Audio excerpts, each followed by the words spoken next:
2027 के चुनाव को लेकर भारतीय जनता पार्टी की तैयारियों को देखकर जहां अखिलेश यादव को पसीना आने लगा है, तो वहीं कांग्रेस के खेमे में खलबली मच गई है। योगी के मास्टर प्लान से विपक्ष की तिकड़ी फेल होती नजर आ रही है। बीजेपी अध्यक्ष पंकज चौधरी ने नई टीम का ऐलान कर दिया है।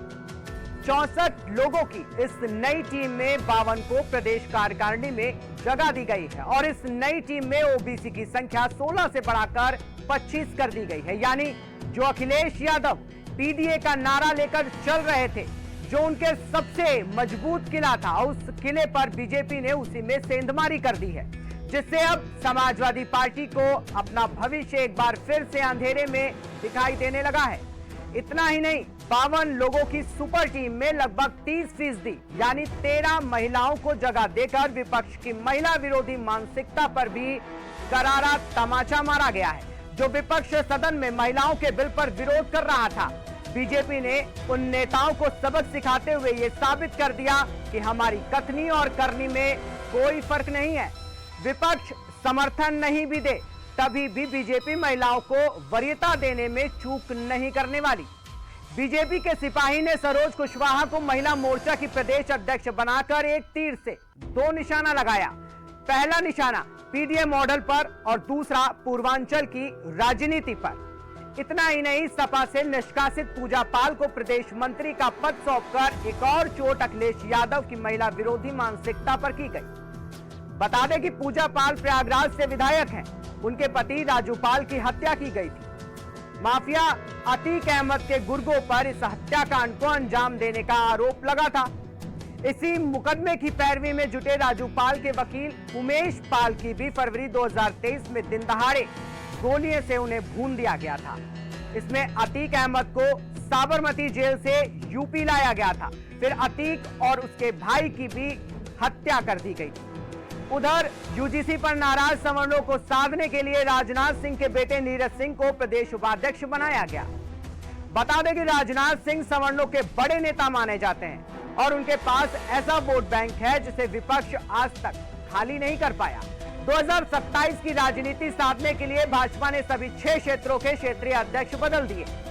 पश्चिम में नवाब सिंह नागर, ब्रज में पूरनलाल लोधी, कानपुर में रामकिशोर साहू, अवध में अवधेश कुमार द्विवेदी, काशी में अशोक चौरसिया और गोरखपुर में विनोद राय को क्षेत्रीय अध्यक्ष बनाकर बीजेपी ने विपक्ष की टेंशन और बढ़ा दी।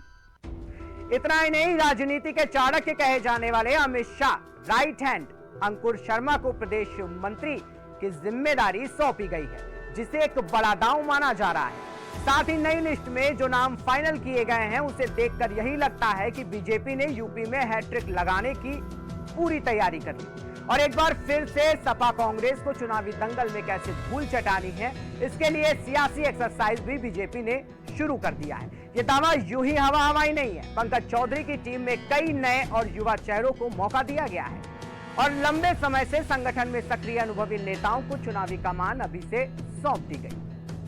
इधर बीजेपी लखनऊ से लेकर दिल्ली तक नेताओं को उनकी जिम्मेदारी बखूबी समझाने में जुटी है, तो उधर अखिलेश यादव अपनी पार्टी और परिवार भी उनसे संभाला नहीं जा रहा।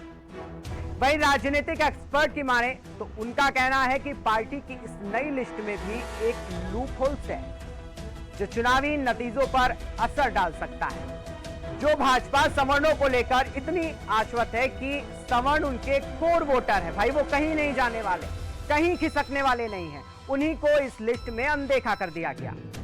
इस नई लिस्ट में ठाकुरों की संख्या 7 से घटकर 6 रह गई, तो वहीं ब्राह्मणों की संख्या घटकर 8 से 6 हो गई। और इतना ही नहीं, अनुसूचित जाति को भी साइडलाइन करने की बात कही जा रही है, क्योंकि इस लिस्ट में संख्या 8 से घटकर अब उनकी 5 हो गई। और सबसे बड़ा सवाल है, 52 में से सिर्फ 7 ऐसे चेहरे हैं जो रिपीट हुए हैं, तो बाकी के चेहरों पर बीजेपी कौन सा दांव खेलेगी ताकि किसी के मन बगावत की चिंगारी ना पनपने पाए।